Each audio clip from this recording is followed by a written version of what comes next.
Hello everyone, this is Charles Walter Buntjer coming to you from San Francisco. It's 2026 and I'm celebrating my 86th birthday of all things in South America. I flew to Quito, Ecuador and spent a day there touring the downtown area, and then I flew 900 miles west into the Pacific to go to the Galápagos Islands. Talk about a birthday. Last year, I went to Iceland. The year before, for my birthday, I went to Australia. My 80th birthday was in Dubai, Oman, India, and Sri Lanka. And before that, I went to various countries for my birthdays, like Cambodia, Jamaica, Sicily, Jordan, and many more. I hope you enjoy this video.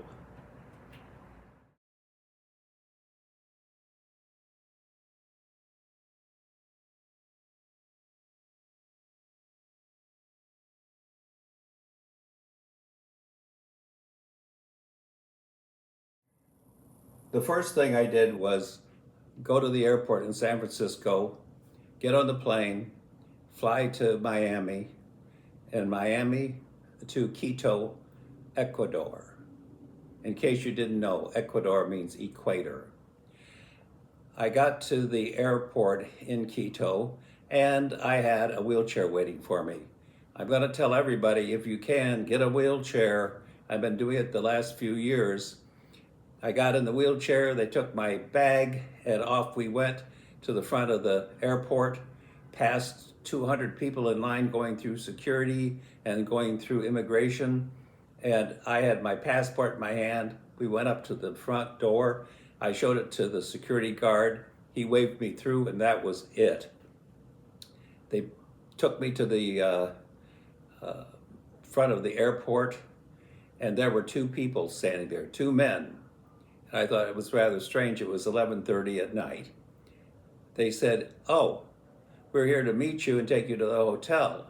This is your private driver and his private car, and I'm your private tour guide." I thought, it's 11:30 at night and two people here? So off we went in the car to the hotel. They took my bag in. They made sure that I was registered and went to my room, and off they went.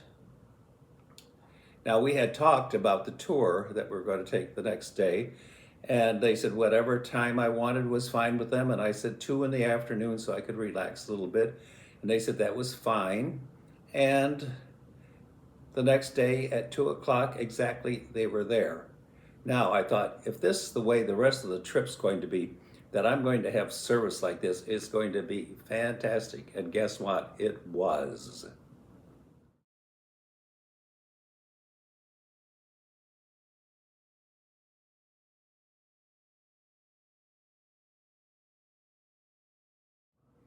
Now it's the next afternoon, and the tour guide and my private driver were there, and we were a long ways from downtown, almost an hour drive. So off we went downtown to the main square of Quito, and it was all right. I've been all over Central America and South America, and I've been to some of the biggest and best squares with the Spanish-style buildings and things. And if you haven't seen any of that, that's fine. Go do it in Quito. Otherwise, if I had my chance to change things, I would have probably flown into Quito at midnight, and at 9 o'clock the next morning, gotten on the plane and flown to the Galapagos, saved the cost of a $150 tour and a $250 or $300 hotel room, and spent that on extra time in the Galapagos. But it doesn't matter. Whatever works for you is fine, but it's better to take a couple of days if you're going to be in Quito to actually see more things. And the other problem was that there was a downpour. It was horrible. And the steps around the churches are all stone and slippery, and there's no handrails. I took an umbrella with me, which was a good thing because it was just a mess. And they wanted me to walk around those steep steps and sidewalks in the pouring rain. And I said there was no way I was going to do that. So we got back in the car, drove all around and back to the hotel. And I had a nice dinner and relaxed to get ready for the next day when I was going to fly to the Galapagos Islands.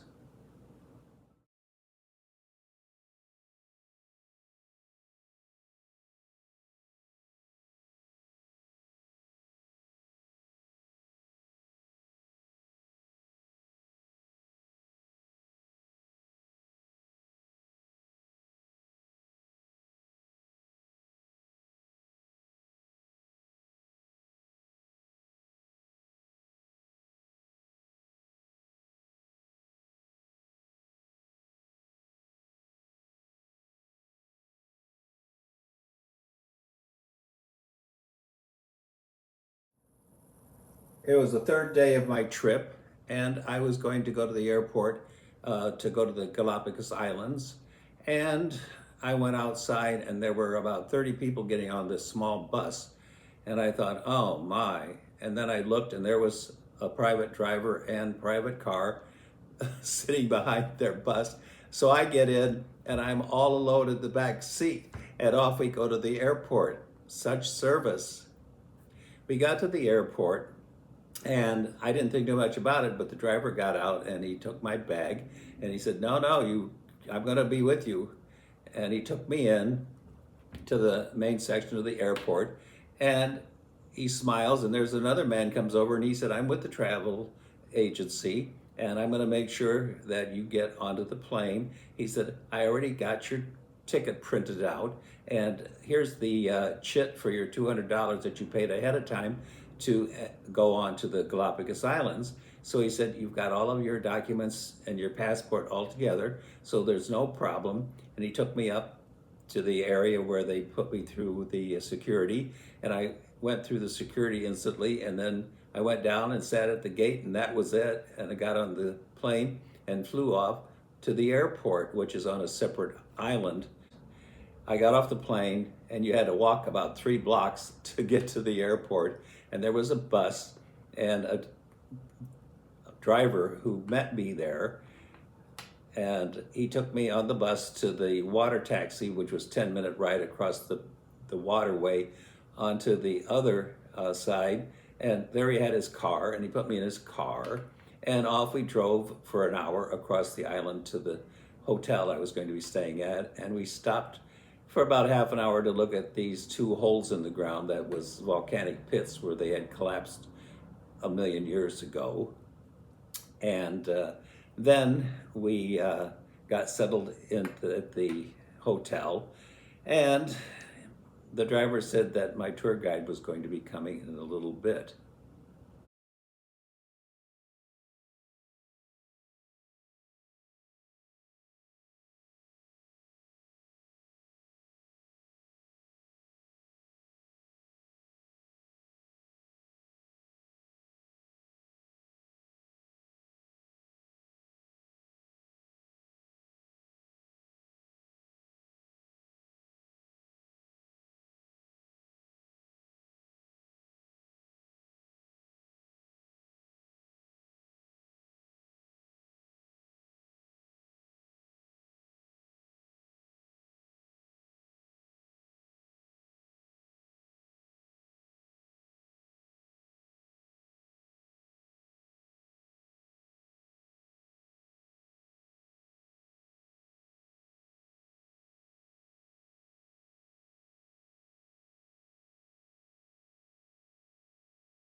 My tour guide came, and he was just wonderful, and he and my private driver took me to the Parc National Galapagos, which is where they have the Darwin Research Center and Museum, and also they raise the tortoise.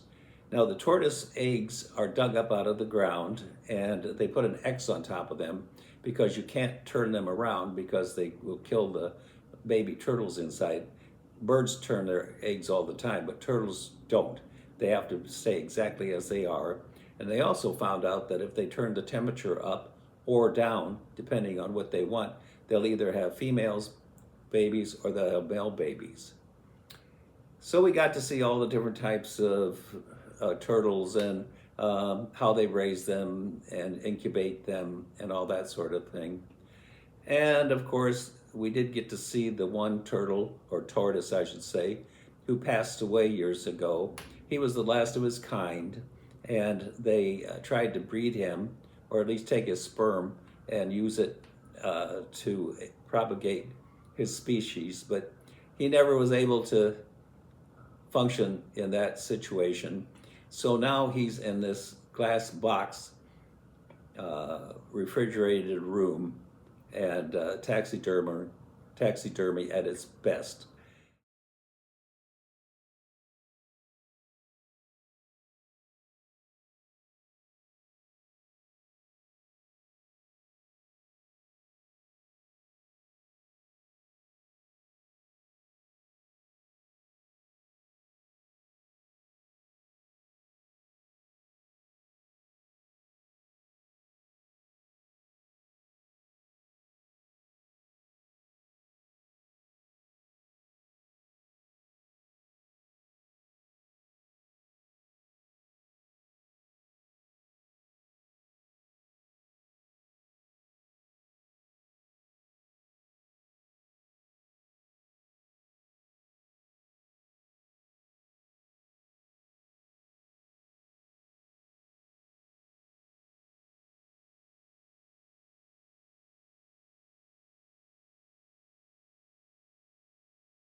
After that, we then went to a famous restaurant downtown and had a nice late afternoon dinner there. And it was really a wonderful time, and my guide was so nice.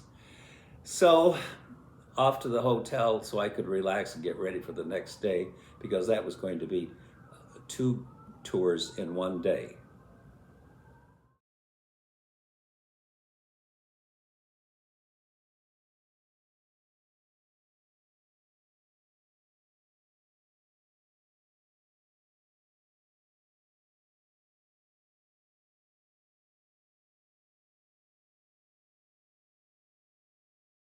'Now it was the fourth day of my trip, and it was my birthday, February 4th, my 86th birthday. Now, the hotel only had breakfast from 6:30 to 8:30 in the morning. They didn't have lunch or dinners. So I was having my breakfast before I went on my two tours for the day, and the manager was very nice to me, and she came over as I was having my breakfast, and she had a cake with a candle on it, and so nice. I told her to put the cake in the refrigerator because I could have it in the evening then, because I wasn't going to have carrot cake in the morning before I went on my tour. So very, very nice. She always made sure that my room and anything I needed, I had. So I was very happy with the hotel.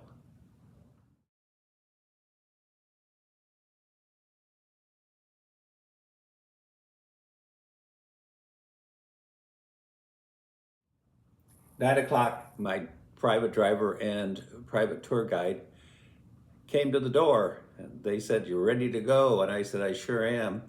And they drove me to the port into the downtown area. I got on the boat, and there were only about 10 or so of us on the boat.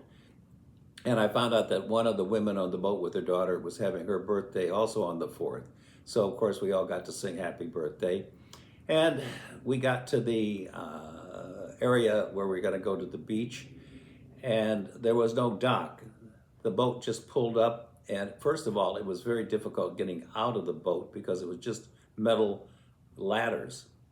And then I got up on the front, and the boat was bobbing around, and there was nothing there but big rocks all over. And they managed to pull me up there, and I'm standing there like I'm gonna fall over.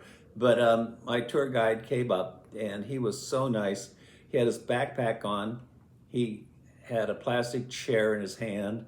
He said, "Give me your iPad bag that you've got it in. I'll carry that. I'll put your water in my backpack." So he's carrying all this stuff, and then he puts his arm out so I could hang on to it.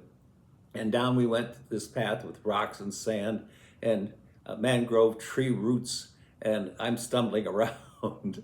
And then we get there, and some of the people went swimming, but I can't really go out in the sun that much anymore and swim and things like that. So he said he had a special place for me to sit, and it was in the mangroves, and it was a little open area, and he put the chair in there, and I sat in there in the shade.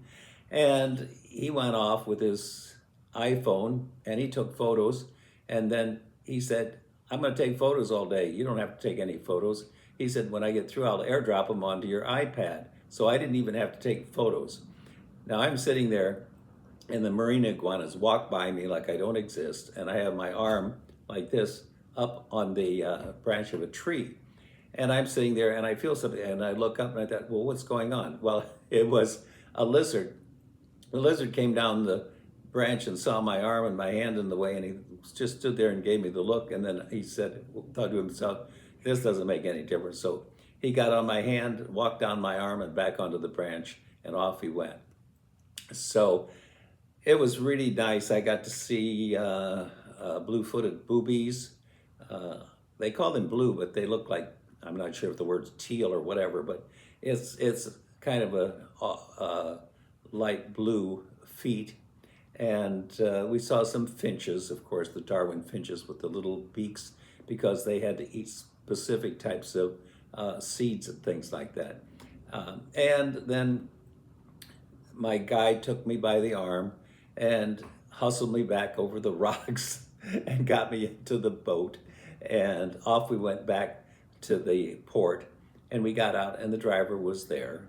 And the driver said, "Do you want to go back to your hotel for an hour or so and relax and stuff before we do the second tour?" And I said, "Don't be silly." I said, "I don't think so. I think we should just do the whole thing, and then I'll get back a little earlier, and I can really relax and enjoy my birthday." And they thought that was a great idea. So into the car we got, and off we went.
Now we went to the highlands, they call it, which is like 900 feet or 1,000 feet high.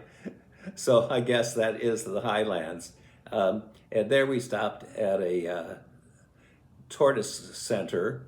It's I believe it's an old Spanish um, farm, and now it's become a center for people to go to view the tortoise, and it has a really nice restaurant, large, and gift shop, of course, and everything. And we got there, and my travel agent, or tour guide, I should say, had the plastic chair and off we went and walked all around, and then he sat the chair down, and I said, why are we sitting here? And he said, so you can watch the tortoise breeding. And of course, we had to laugh about that. That was so funny. And as you're walking through the grass and the trees, you hear this moo, moo. I said, what's that? Oh, that's what the males say when they're having sex. They get all excited and they just go moo, moo. So that was fun to do. So I sat there for a while and watched that. And then we got up and watched some more. And then he sat the chair down and he said, I want to take a picture of you now. He said, so he went on the other side of this big hole in the ground that was full of mud and water. And about 15 or 20 huge tortoises were in there wallowing around, enjoying themselves, relaxing. And there were mallard ducks and others walking around in the mud looking for food to eat and stuff. And he took my picture and he thought it was just extremely funny that he could take a picture of me watching the tortoise breeding and also sitting there looking at the spa and the tortoise in the spa.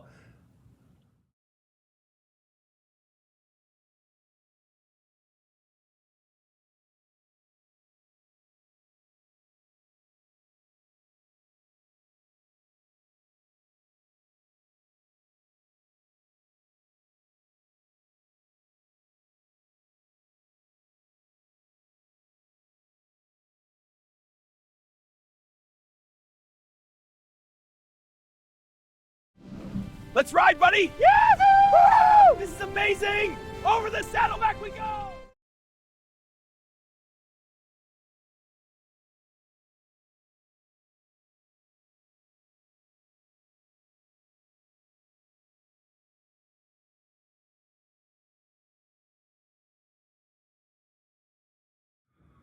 We got back to the restaurant and checked things out for a while and then sat down and we ordered. And after we ordered, I had ordered fruit for dessert. And the fruit came and it went to my tour guide. I said, what's going on? Why are you getting my fruit bowl? He laughed and they came out with a cake and a candle and they had written in some type of a syrup, happy birthday, Charles, and lit the candle. And then the waiters all stood around and sang happy birthday to me and all that sort of stuff. And then it was around 3 o'clock and time to go back to the hotel, and we got in the car and it started to pour down rain. So it worked out perfectly fine. We got back to the hotel, it stopped raining. So I was able to relax that evening after the 2 fantastic tours of the day.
Now, around 4:30, I was sitting in the lobby, and the manager came over, and she said, "Oh, I got a call from your travel agency in Quito."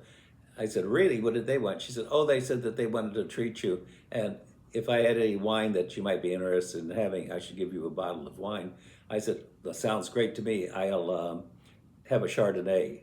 And so she got a bottle of Chardonnay, and that evening I sat on uh, the veranda and relaxed and drank about half of the bottle and went back in because I knew the next day was going to be a rough day on the next tour. So I went back into my room, made sure the air conditioning was on just right, got it under the covers, and had a nice night's sleep.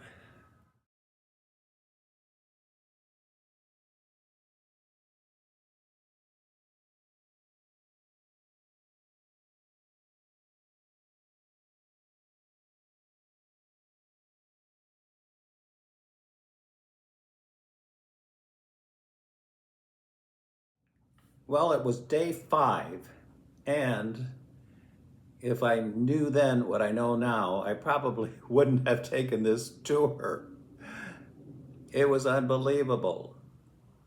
First of all, we got in the boat and off we went and landed, and it was difficult getting off of the boat as usual, but I made it. And the tour guide was there, and he was like 6'4", very slim, and he had 2 helpers with him, associates, I guess. They were about 45 years old or 50, short, pudgy, very, very nice. And I think the woman had a child or 2 of hers there, plus the crew. And I think there were 10 people in the group. So we got down to the buildings, and the path was about 2 blocks long. It was black rocks, terrible to walk on. And I hung on to the tour guide's arm and bitched and moaned. As we walked along, there was a big area on the one side of us that was very white, and they said that they let the water come in there and dry up, and they ended up getting salt out of it. So after about 2 blocks of walking along and me complaining, we got around the corner, and I said, "Oh, thank God we got around the corner to where we're going." And he said, "Oh, we've got another kilometer to walk." That was a smooth part. Smooth.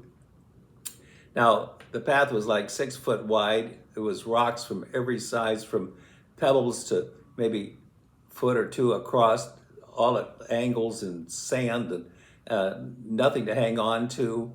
And you should have seen me. I mean, the rest of the people were quite young compared to me, and they hot-footed it up the path, and I was not happy. But my left arm was in his arm. My right arm would be either in the little short man or the woman's arm, and the other one would be behind me in case I fell backwards. They could catch me. And off we went, and it was like 85 degrees and not really much of a breeze. And we got to the end of the walk, and I sat down for the viewing area. There was a big rock, so they plopped me down onto the rock and told me just to sit there and relax, and we're going to be there an hour or so. And it was a crack in the volcanic rock about 5 stories down with a little puddle of water at the bottom, and wooden stairs that went down on 5 levels. And I certainly was not going to try to walk down there and then try to get back up again. But the tour guide was very nice, and he took my iPad, crawled up on the rocks, and he took a picture of me and took pictures of the crack in the wall, on the ground, and all that sort of stuff. And then after an hour or so, they came back over and looked at me, and I said, "I suppose we have to walk back there again." They laughed, "Unless you want to stay here." So I didn't think I was going to make it. It was just terrible. And we finally got to the buildings, and I still had another 2 blocks to go. And I said, "I'm sorry." I said, "I'm sorry I'm taking you so long to do this or anything." And they said, "Not to worry, we're used to doing this. You know, we get a lot of older people, and tourism is our business, so don't worry about it." You know, so, and then they got me back to the boat, got me onto the boat, and off we went. And I went like, "Oh my God." I said, "I'm not going to do that again." And now it's been a month since I did the trip, and my legs are still really bothering me. I'm going to neurology next week at the VA hospital because I'm in bad shape. So I'm just warning you, if you're over 80 years old, and or if you're having trouble walking or anything, you don't want to do some of these tours in the Galápagos. I'm glad I did it, but that's never going to happen again.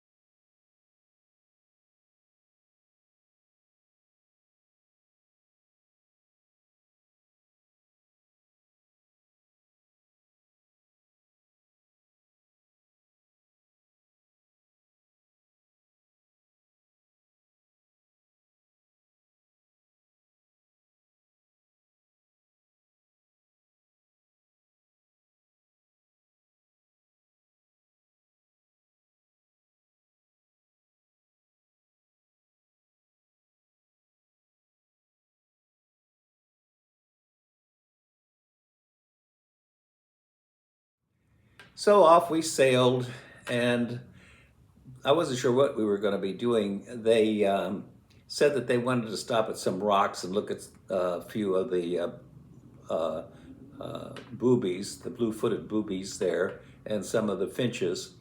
And they stopped the boat, and then they decided that they were going to go swimming. So people ripped off their clothes, and my tour guide, who was 6'4" or whatever, took his shirt and left his pants on. He took his shirt off and his shoes, and he just jumped in the water with his pants on and stuff. And they all swam around, and they told me, why don't you take a nap for an hour while we're out there splashing around in the water? So I went to lay down, and the crew said, no, no, you can't do that. I thought, well, what's going on? Well, they went and took the cushions and pushed him around and made a little bed for me, and put the one so that I was at a slant. So when I laid there, my head would be up higher and stuff. And so I took a nap, and the crew took a nap, and everybody was out there splashing around in the water, and they had on life-saving jackets and stuff. And then they went to get back in the boat, and some of the people, especially a couple of the heavy-set men, almost couldn't get back in again. So I'm glad that I didn't do that.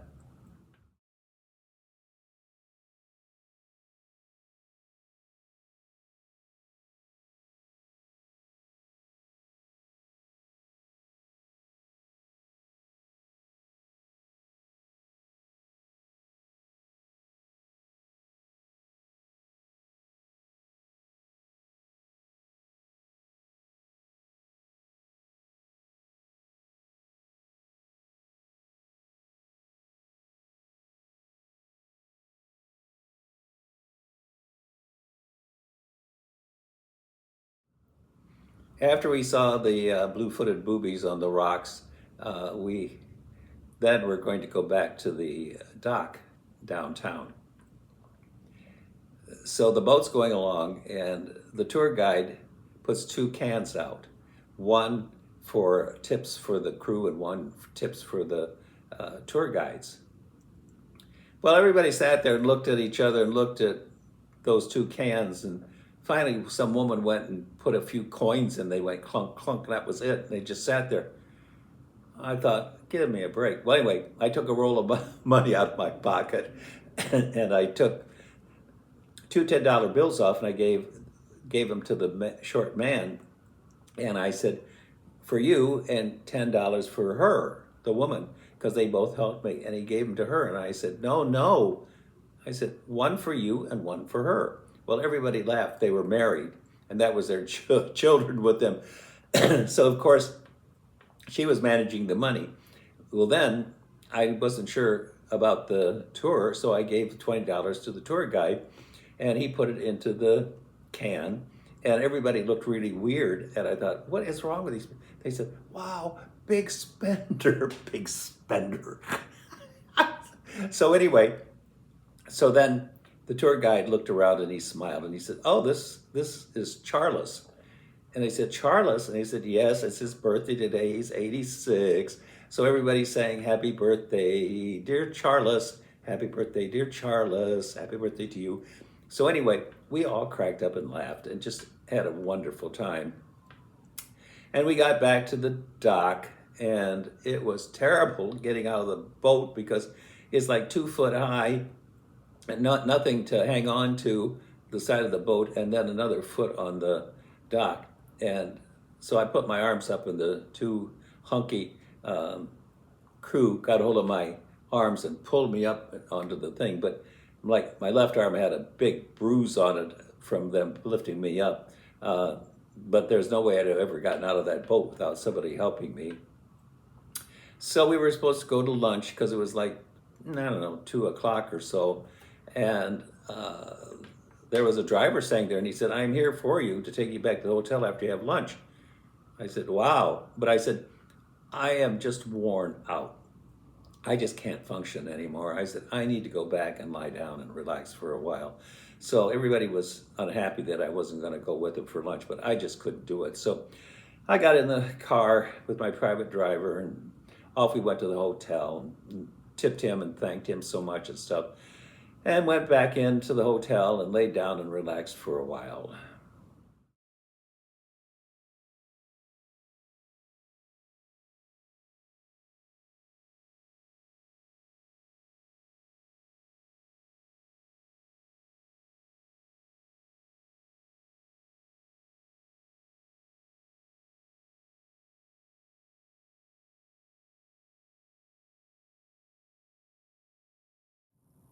So it was the last night that I was going to be on the Galapagos Islands, and I wasn't sure what I wanted to do for dinner. I didn't really feel like getting a cab and going downtown and trying to find some place to eat and come back. And the manager said around 5 o'clock before she left for the day, not to worry. She called this takeout place, and I said I wanted a steak sandwich, and she gave me this evil look like steak.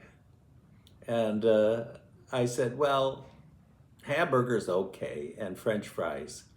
So she ordered that, and about half an hour later, I'm sitting on the veranda after having taken a swim and relaxing, and I'd got my bottle of wine out. I still had half a bottle of wine left. And I'm sitting there, and a little motor scooter comes flying up the street, and young woman delivered my hamburger.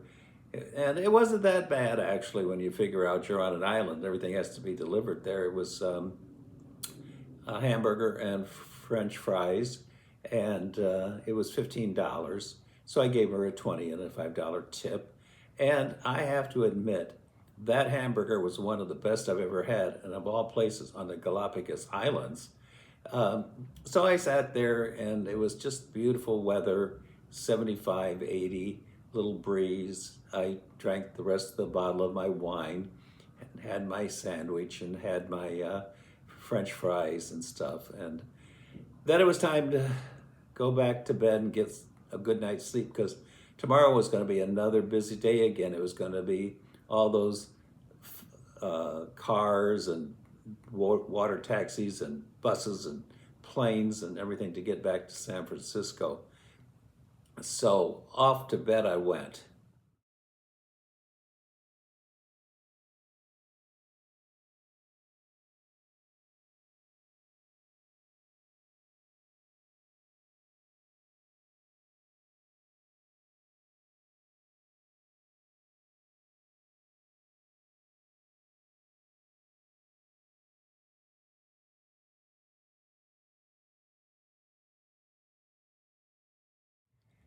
The next morning I got up and had breakfast, and I had to be out of my room by 10:30, and they were going to pick me up at noon, but then they called me from Quito and said that the plane was a couple hours late and they'd pick me up at 1:30. So I waited till 1:30, and the driver came and picked me up, and off we went across the island, an hour drive, and it started to rain. It poured down. I didn't think we were going to make it to the other side of the island. It was so bad. We were weaving back and forth on the highway. And we got to the water taxi terminal, and it stopped raining. It was great. Now, there were seals and iguanas and whatever lying all over on the concrete because it was warm, taking naps and stuff, and they just ignored everybody. And so I was wondering about getting to the airport, and the driver said, not to worry. He parked his car, he got the ticket for me, he paid for the ticket, got me on the water taxi, went across with me, got me on the bus to go to the airport. Now we're driving along, and suddenly the bus stops like this, and I thought, well, I was in the front seat, and next to me was my driver. And the bus driver looks back at him because they knew each other, and he said, get out there and do something about this. Well, there was this huge iguana, it must have been a male, with kind of a yellowish head, big head, lying in the middle of the highway, sound asleep, stretched out across the center line. So obviously they don't worry about anybody bothering them. So my driver had to get out and chase the iguana off of the highway and back into the bushes. And then we got to the airport, and he took my bag for me and went inside and went up to the gate, and he told the woman that I was flying back to Quito, and would she print out my ticket and everything and stuff. And I wasn't watching, and he took my bag and put it in, so it went into the baggage thing.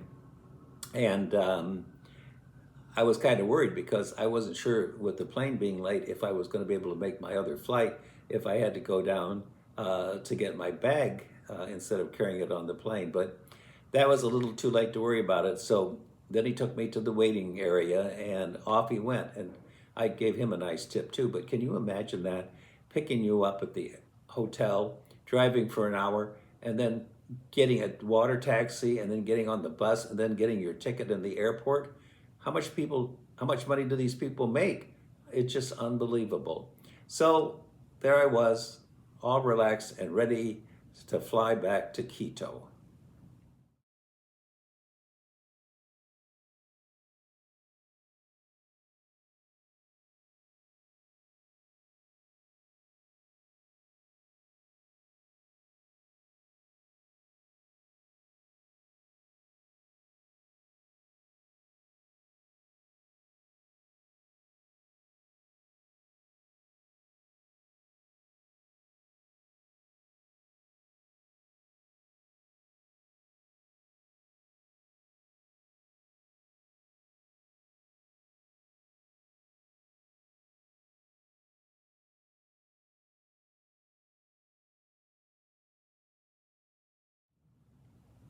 I got to Quito, and of course, I had a wheelchair, and the wheelchair man pushed me. Plus, he had a my uh, luggage, and across the airport we went, and then he stopped in the middle of the lobby, and there was this woman staying there, and she said, "I've been waiting for several hours."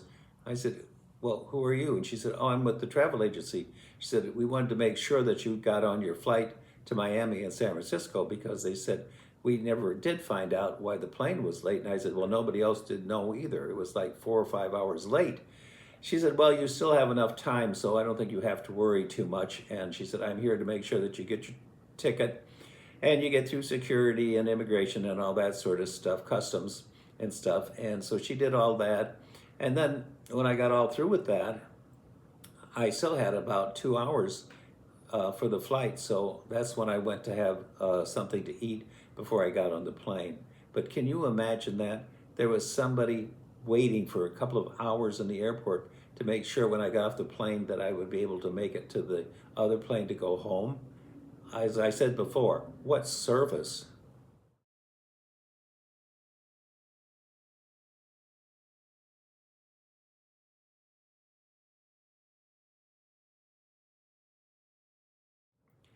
Then, of course, we have the funny situation where I go to get something to eat, and I sat down at this uh, Latin type restaurant, and I ordered a latte of all things because I was missing my latte, and a big order, a double order of French fries. The woman was a little short, Latino woman, and just nice as could be and funny.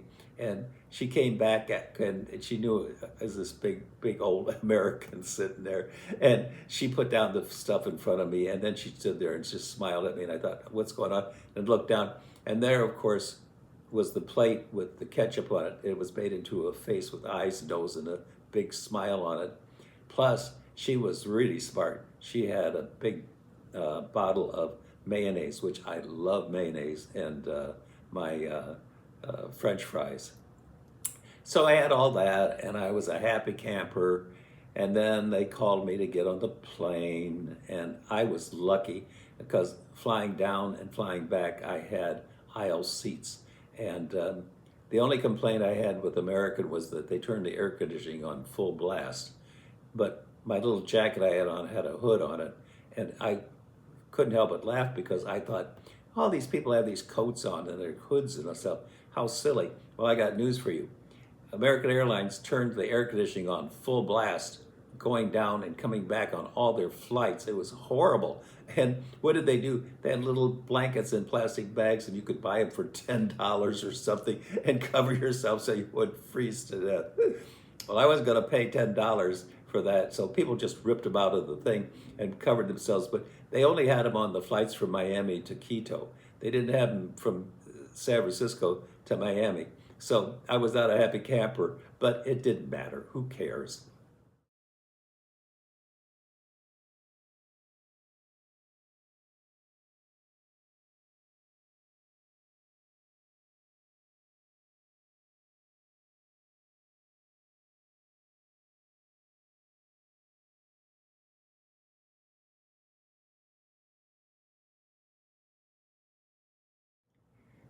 So we landed in San Francisco, and I'm so happy to be home.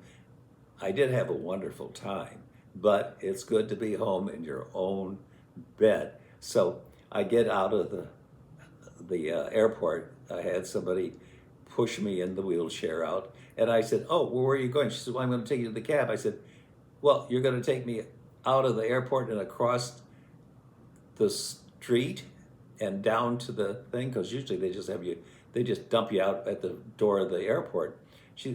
The guy said, "No, no, no. I want to make sure that you get to the taxi and you don't have to walk too far." I said, "Talk about service." So anyway, a nice tip for that person. And we get in the cab and we're going back to the city, and of course we get on the hill and look down, and there's San Francisco laid out in front of me, and all the high rises in the bay, and I'm so happy to be home. And I tell the cab driver, "Oh, wow." I said, "It's only 11 o'clock in the morning, or 11:30. I said, I can't believe I'm home so early." I said, "This is really nice. I'm going to be able to get home and really take a nice nap and relax and stuff." I said, "It's Sunday." And he looked at me and he says, "Huh?" He said, "I don't think so." I said, "What do you mean?" He said, "It's Saturday morning." I said, "Saturday morning? I lost a day. How fabulous." I get an extra day to relax before I get back into the swing of things into the city. So anyway, that was my 6 days, I guess. Talk about busy doing things in just a week, because 2 days was accomplished by flying, and the rest was just doing tours after tours, and just a wonderful, wonderful time. So now, that was my 86th birthday. I wonder what I could do for my 87th. Well, time will tell if I find another unique place to go to. So I hope you enjoyed this video, and get ready for the next one that may come along.